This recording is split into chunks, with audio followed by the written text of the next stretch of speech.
Flood alert. Ambedkar Konaseema జిల్లా వాసులకు అధికారుల హెచ్చరిక ఇది. మరీ ముఖ్యంగా లంక గ్రామాల వాసులకు కోనసీమకు వరద ముప్పు ముంచుకొస్తోంది.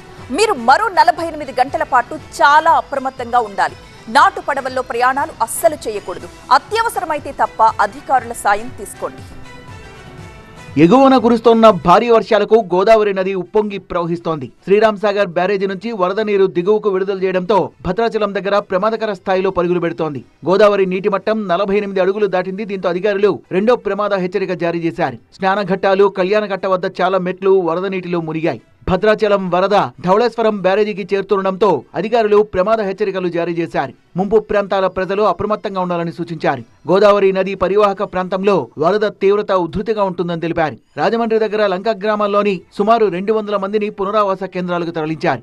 అంబేద్కర్ కోనసీమ జిల్లాలోని లంక గ్రామాల ప్రజలు అప్రమత్తంగా ఉండాలని అధికారులు హెచ్చరించారు. జిల్లాలో 30 లంక గ్రామాలు జలదిగ్బంధంలో చిక్కుకునే అవకాశం ఉందన్నారు జిల్లా కలెక్టర్.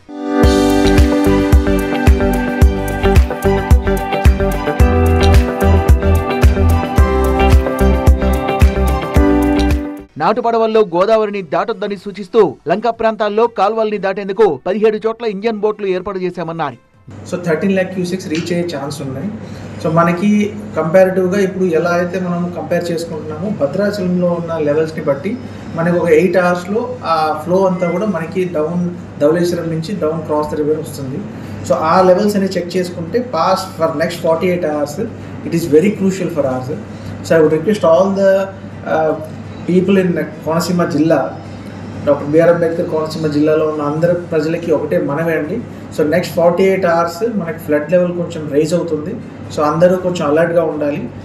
మెజారిటీ ఆఫ్ ద ఆస్పెక్ట్లో మనకి ఎక్కడెక్కడైతే లంక గ్రామాల్లో ప్రజలందరూ ఉన్నారో వాళ్ళందరినీ ముఖ్యంగా ఉద్దేశించి I want to give a small request.